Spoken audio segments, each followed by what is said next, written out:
நடிகர் பாக்யராஜ் அவர்கள் இறந்து போனதுக்கு பிறகு, அவரு அறையில யாருக்கும் தெரியாம மறைச்சு வச்சிருந்த ஒரு பார்சல பார்த்துட்டு, மனைவி பூர்ணிமா இப்ப ரொம்ப எமோஷனா ஃபீல் பண்ணி அழுதுருக்காங்க. அதோட விவரத்த தான் இந்த வீடியோல பார்க்க போறோம். கடந்த ஜூன் 26ஆம் தேதி மாரடைப்பு காரணமா, பிரபலமான நடிகரும், இயக்குனருமா இருக்கக்கூடிய பாக்யராஜ் அவர்கள் காலமாயிட்டாரு. இந்த நிலையில அவர் இறந்து கிட்டத்தட்ட நாளையோட 15 நாட்கள் ஆகப்போகுது. இந்த 15 நாட்கள்ல அவர பத்தியும், அவரோட குடும்பத்த பத்தியும் இதுவரைக்கும் வெளிவராத, தெரிஞ்சுக்காத பல விஷயங்கள நம்ம தினமும் பார்த்து வந்துட்டு இருக்கோம். அந்த வகையில பாக்யராஜ் அவர்களுக்கு திருமணமாகி கிட்டத்தட்ட 42 வருஷங்கள் ஆகுது. மனைவி பூர்ணிமா பாக்யராஜோட 2வது மனைவி அப்படிங்கிறது நம்ம எல்லாருக்குமே தெரியும். ஏற்கனவே ஒரு பிரபலமான நடிகை ஒருத்தவங்கள திருமணம் பண்ணிக்கிட்டாரு. திருமணமாகி ஒரு சில வருஷங்கள்லயே அந்த நடிகை இறந்து போனதுக்கு பிறகு 2வது மனைவியா தான் பூர்ணிமாவை பாக்யராஜ் திருமணம் பண்ணியிருக்காரு. இவங்களுக்கு சாந்தனு அப்படின்னு சொல்லக்கூடிய மகனும், சரண்யா அப்படின்னு சொல்லக்கூடிய மகளும் இருக்காங்க. இந்த மாதிரி சுச்சுவேஷன்ல கடந்த ஒரு 42 வருஷத்துக்கான திருமண வாழ்க்கையில எந்த விதமான சர்ச்சையிலையும் சிக்காம, எந்த விதமான பகீர் செய்திகளையும் வெளியிடாம, ரொம்ப நிம்மதியாகவும் சந்தோஷமாகவும் பல பேர் பொறாமப்படுற அளவுக்கும் குடும்பம் நடத்திட்டு வந்தவங்க தான் பாக்யராஜ் அப்புறம் பூர்ணிமா.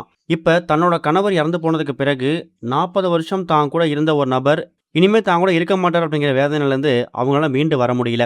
இன்னொரு பக்கம் ஒரு வருஷமும் பாக்யராஜ் தன்னோட குடும்பத்தில் யாருக்காவது பர்த்டே வருதுன்னா அவங்களோட பர்த்டேவை ஞாபகப்படுத்தி அந்த பர்த்டேவுக்கு ஒரு 2-3 வாரங்களுக்கு முன்னாடியே அவங்களுக்கு சர்ப்ரைஸ் கொடுக்கணும் அப்படிங்கிறதுக்காக ஒரு கிஃப்ட்டை வாங்கி வச்சு அந்த கிஃப்ட்டை அவங்களோட பர்த்டே கொடுக்கறத வழக்கமாக வச்சிருக்காரு.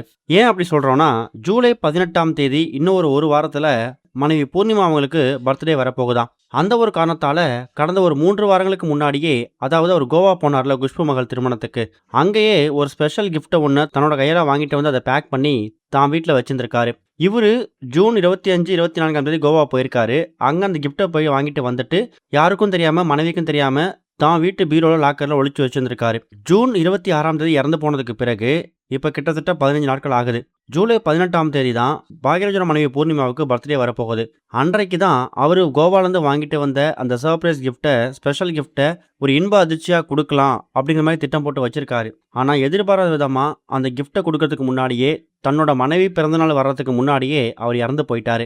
இப்ப அவர் அறையை சுத்தப்படுத்தி அவருடைய பொருட்களை எடுத்து ஆர்கனைஸ் பண்ணும்போது தான் அவர் பீரோல மறைச்சு வச்சிருந்த அந்த பார்சல் பாக்ஸ் குடும்பத்தார் கையில கிடைச்சிருக்கு.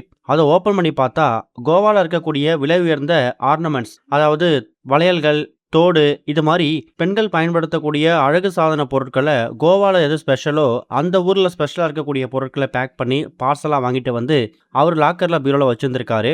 ஜூலை 18ஆம் தேதி மனைவி பர்த்டேவுக்கு கொடுக்கலாம் இருந்திருக்காரு. அதை கொடுக்கவே இறந்து போயிட்டாரு அப்படிங்கிற மாதிரி தான் இப்ப மனைவி பூர்ணிமா பயங்கரமா தேம்பி அழ ஆரம்பிச்சிட்டாங்க.